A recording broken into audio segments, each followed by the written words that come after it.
Hello friends and my dear students, welcome to our channel. मैं राजेंद्र मंडलोई आपका हमारे channel पर स्वागत करता हूं।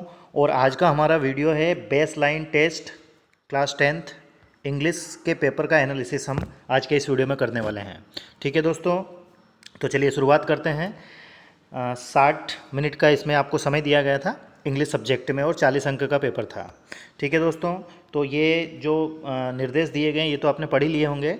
जैसे चौथा जो महत्वपूर्ण है कि पार्ट ए एवं पार्ट बी में पृथक पृथक 8 अंक लाने वाले विद्यार्थी इस भाग में उत्तीर्ण माने जाएंगे। मतलब दोनों जो पार्ट्स हैं, पार्ट ए और पार्ट बी, दोनों में कम से कम 8-8 नंबर आपको लाने थे। अब बात करते हैं हम पार्ट ए की। डू एज डायरेक्टेड दिए गए हैं। सबसे पहला क्वेश्चन है राइट डेविड गो हेल्प आइडेंटिफाई नाउन। नाउन को आइडेंटिफाई करना है कि इनमें से नाउन क्या है। ठीक है, नाउन मीन्स होता है संज्ञा। किसी व्यक्ति, वस्तु या स्थान के नाम को या भाव के नाम को हम क्या कहते हैं? नाउन कहते हैं, संज्ञा कहते हैं। तो राइट यहाँ पर वर्ब है, डेविड यहाँ पर एक नाउन है, मतलब एक व्यक्ति का नाम है, गो यहाँ पर वर्ब है और हेल्प भी वर्ब है। तो यहाँ पर आंसर क्या हो जाएगा? डेविड हो जाएगा। ठीक है दोस्तों, अगला क्वेश्चन है girl give beautiful fast identify noun. इसमें भी नाउन को आइडेंटिफाई करना है। तो नाउन यहाँ पर क्या है? गर्ल है, क्योंकि गिव मतलब देना, ब्यूटीफुल मतलब सुंदर और फास्ट मतलब तेज। तो यहाँ पर गर्ल यहाँ पर भी नाउन हो गया। क्वेश्चन नंबर सी है intelligent C successfully they identify adjective. अब एडजेक्टिव क्या होता है? तो सबसे पहले ये समझ लेते हैं। एडजेक्टिव का अर्थ होता है विशेषण। अब विशेषण क्या होता है? विशेषण का अर्थ होता है जो किसी व्यक्ति, वस्तु, स्थान की विशेषता बताता हो, उसको विशेषण कहते हैं। तो देखिए यहाँ पर इंटेलिजेंट सी सक्सेसफुली दे। ठीक है, तो इंटेलिजेंट जो है यहाँ पर क्या है? एडजेक्टिव है, ये इसका आंसर होगा। क्वेश्चन नंबर डी की बात करें तो हर return kind Sachin identify adjective. इसमें भी एडजेक्टिव देखना है। तो एडजेक्टिव यहाँ पर है काइंड। काइंड मतलब दयालु। ठीक है दोस्तों, अगला है rich poor your make identify pronoun. Pronoun मतलब सर्वनाम। सर्वनाम को आइडेंटिफाई करना है। तो सर्वनाम यहाँ पर देखिए योर, YOUR यहाँ पर प्रोनाउन होगा। अगला क्वेश्चन है sweet boy we dog identify pronoun. इसमें भी प्रोनाउन देखना है। तो प्रोनाउन यहाँ पर है वी। अब प्रोनाउन होता क्या है? सर्वनाम मतलब किसी संज्ञा, सर्वनाम, माफ़ कीजिएगा, किसी संज्ञा के नाम के स्थान पर जिस शब्द का प्रयोग किया जाता है उसको प्रोनाउन कहते हैं। ठीक है, सर्वनाम मतलब। अगला है मैच द फॉलोइंग, मतलब कॉलम ए को कॉलम ब से जोड़ना है। जैसे दिया गया है पहला डॉग, तो डॉग यहाँ पर इनके जो बच्चे होते हैं उनको अंग्रेजी में क्या कहते हैं? ये दिया गया है। तो डॉग है ना, उसको कहते हैं पपी, PUPPY, मतलब कुत्ते के जो छोटे बच्चे होते हैं उनको पपी कहते हैं। तो इसमें यहाँ पर सी इसका आंसर होगा। कैट, कैट के बच्चे को या बिल्ली के बच्चे को हम कहते हैं किटन। ठीक है, और काऊ के बच्चे को कहते हैं काफ। ठीक है दोस्तों, तो ये आंसर हो गया। अगला है write the antonym of the following words. Antonym मतलब क्या होता है? एंटोनिम का अर्थ होता है विलोम शब्द। क्या होता है? विलोम शब्द। तो इन शब्दों के हमें विलोम शब्द लिखना है। जैसे रीच, तो रीच मतलब होता है अमीर, इसका विलोम होगा पुअर, POOR। अगला क्वेश्चन है ब्यूटीफुल। ब्यूटीफुल का अर्थ होता है सुंदर, तो इसका विलोम होगा अगली, UGLY। अगली मतलब बदसूरत। अगला है गुड। गुड मतलब अच्छा, तो इसका होगा बैड, BAD बैड, है ना। अगला है स्लो, माफ़ कीजिएगा, तो इसका जो आंसर होगा वो होगा BAD बैड। बैड मीन्स बुरा। अगला है स्लो। स्लो मीन्स होता है धीमा, तो इसका जो विलोम शब्द होगा वो होगा फास्ट, मतलब तेज, FAST। अगला क्वेश्चन है translate the following sentence into English. वाक्यों को अंग्रेजी में परिवर्तित करना है। जैसे पहला दिया गया है मेरा नाम मोहन है, तो इसका आएगा my name is Mohan, MOHAN। अगला क्वेश्चन है उसके दो भाई हैं, तो आप लिख सकते हैं ही हैज़ 2 ब्रदर्स, BROTHERS। और इस ही के स्थान पर सी भी लिख दोगे तो भी सही रहेगा, है ना। ही या सी दोनों सही हैं। अगला क्वेश्चन है हमारे पिताजी एक किसान हैं, तो OUR और फादर, FATHER इज़ सॉरी शिक्षक हैं, तो टीचर, TACHER, और फादर इज ए टीचर।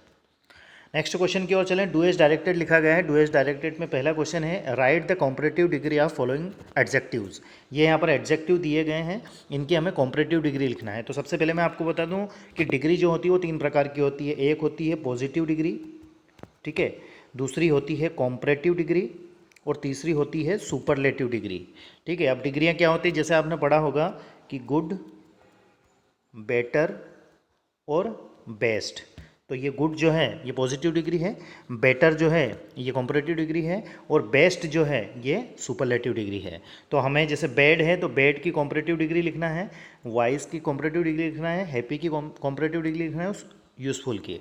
तो देखिए बैड की होगी वर्स, WORSE, वॉइस की होगी वाइजर, SER, WISER, हैप्पी की होगी हैप्पियर, HAPPIER, ओके, और यूज़फुल की होगी मोर यूज़फुल। ठीक है, आगे बढ़ते हैं। तो क्वेश्चन नंबर सेकंड है, choose the correct word in fill in the blanks. जैसे I have written an application to, है ना, और रिक्त स्थान है माई स्कूल, प्रिंसिपल और प्रिंसिपल। तो पहला वाला जो प्रिंसिपल है इसका अर्थ होता है सिद्धांत।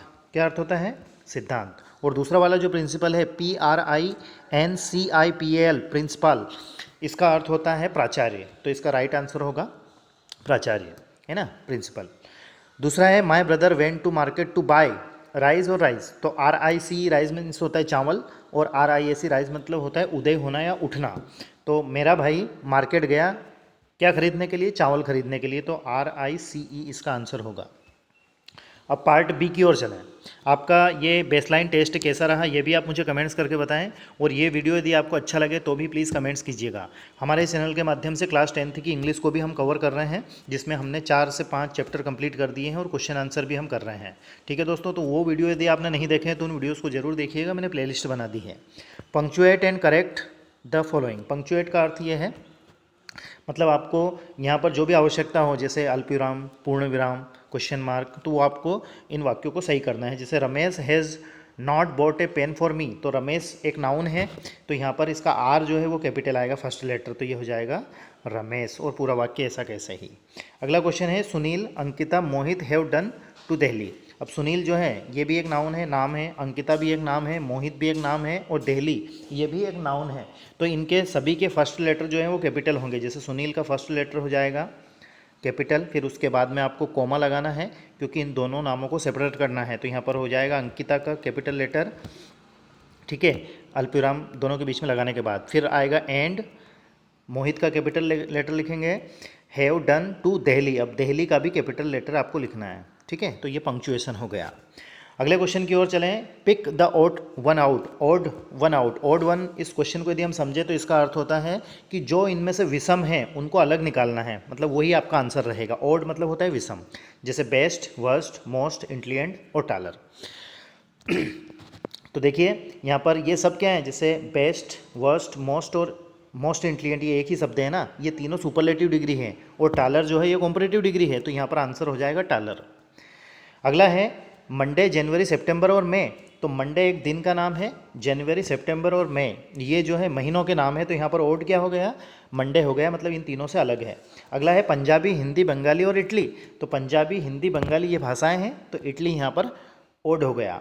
अगला क्वेश्चन है नीज, माफ़ कीजिएगा, नेफ्यू, नीज, कजिन और डॉक्टर। नेफ्यू मतलब होता है भतीजा, भतीजा मतलब बड़े भाई का लड़का। अगला है नीज, नीज मीन्स होता है भतीजी, बड़े भाई की लड़की, उसको नीज कहते हैं। अगला है कजिन, कजिन मीन्स होता है चचेरा भाई या चचेरी बहन।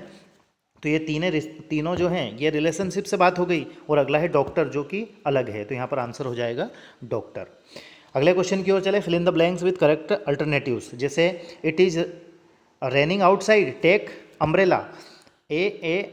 माफ़ कीजिए, सम ए और एन में से एक लगाना है। तो यहाँ पर देखिएगा आप, ये अम्ब्रेला जो है इसका जो उच्चारण हो रहा है वो अ से हो रहा है, हिंदी वर्णमाला के स्वर से हो रहा है। और जब किसी नाउन के उच्चारण की शुरुआत हिंदी वर्णमाला के स्वर से हो तो हम वहाँ पर एन का यूज़ करते हैं, तो यहाँ पर क्या आएगा? एन आएगा। अगला क्वेश्चन है, I forgot to return your book next week, yesterday या टुमारो। तो यहाँ पर एक कीवर्ड दिया गया है फॉरगॉट, FORGOT, फॉरगॉट, है ना। ये वर्ब की सेकंड फॉर्म है, और वर्ब की सेकंड फॉर्म मतलब पास्ट की बात हो रही है, तो हम यहाँ पर यस्टरडे का यूज़ करेंगे, ठीक है। मतलब सेंटेंस में यदि कोई ऐसी बात होती या कोई ऐसा वर्ड होता है जो फ्यूचर की बात करता हो, तो हम नेक्स्ट वीक या फिर टुमारो की बात करते हैं, तो यहाँ पर क्या आएगा आंसर? यस्टरडे। अगला क्वेश्चन है, आई बॉट रिक्त स्थान mangoes from the market. Sentence क्या है? अफर्मेटिव है, और जब सेंटेंस अफर्मेटिव होता है तो वहाँ पर सम का यूज़ होता है, यदि नेगेटिव होता तो एनी का यूज़ होता, ठीक है दोस्तों। तो आंसर यहाँ पर सम है। अगला क्वेश्चन है, द बुक इज रिक्त स्थान द टेबल। पुस्तक टेबल पर है, तो वहाँ पर ऑन का यूज़ होता है, ठीक है। मतलब जब कोई सतह किसी दूसरी सतह को स्पर्श करती है उस स्थिति में ऑन का यूज़ करते हैं। आगे बढ़ते हैं। यहाँ पर एक पैराग्राफ दिया गया है, इस पैराग्राफ को आपने अच्छे से पढ़ लिया होगा, नहीं पढ़ा है तो आप पढ़ लीजिएगा, मैं डायरेक्ट आपको इसके आंसर बता रहा हूँ। जब भी किसी पैराग्राफ को पढ़कर प्रश्न के उत्तर की बात होती है तो सबसे इंपॉर्टेंट चीज़ ये होती है कि आप उस पैराग्राफ को पढ़कर उसको समझ लें। समझने के बाद जो क्वेश्चन दिए गए उन क्वेश्चन को यदि आप समझ जाते हैं तो आपके आंसर एक्यूरेट होंगे, आप अच्छे से दे पाओगे। जैसे पहला है what do our friends do for us, हमारे मित्र हमारे लिए क्या करते हैं, तो हमारे मित्र क्या करते हैं, यहाँ से देखिए, our friends choose help support and understand us, यहाँ तक पहले क्वेश्चन का आंसर हो गया। अगला है who help us when we are in doubt, doubt मतलब होता है संदेह, जब हम संदेह में रहते हैं, किसी बात पे हमें शंका रहती है तो हमारी मदद करने के लिए कौन आते हैं, तो यहाँ से लिखिएगा आप when we are in doubt they come forward to help us. और आगे बढ़ें, क्वेश्चन नंबर 3 है when do our worries go away, worries मतलब होता है चिंताएं, हमारी चिंताएं कब दूर हो जाती हैं, तो हमारी चिंताएं दूर जब हो जाती है जब हम हमारे मित्रों से बात करते हैं, तो यहाँ पर आंसर हो जाएगा if we talk to our friends our worries go away, यहाँ तक हो जाएगा। अगला क्वेश्चन है write the noun form of the word honest, honest की नाउन फॉर्म लिखना है, तो इसकी जो नाउन फॉर्म होगी वो होगी ऑनेस्टी, क्या होगी, ऑनेस्टी, ऑनेस्टी मतलब होता है ईमानदारी। हालांकि ऑनेस्ट शब्द जो है वो अपने आप में भी नाउन है, लेकिन और भी इसको हम मॉडिफाई कर सकते हैं। अगला क्वेश्चन है give a suitable title to the pages, इस पैराग्राफ का सुटेबल टाइटल मतलब शीर्षक लिखना है, तो वो होगा फ्रेंडशिप, FRIENDSHIP। अगला बढ़ें तो इस पेपर का लास्ट क्वेश्चन है write an application to the principal of your school for 2 days sick leave, sick leave का अर्थ होता है बीमारी की छुट्टी, आपको 2 दिन की बीमारी की छुट्टी के लिए आपके प्राचार्य महोदय को एक एप्लीकेशन लिखना है। तो ऑब्वियसली आप क्लास 10th के स्टूडेंट हैं तो आपको जानकारी होगी ही, यदि आपको इसमें कोई प्रॉब्लम है, आपने लिख दी होगी ये, फिर भी उसके बावजूद भी यदि आपको कोई प्रॉब्लम है तो आप मुझे कमेंट्स करके बता सकते हैं।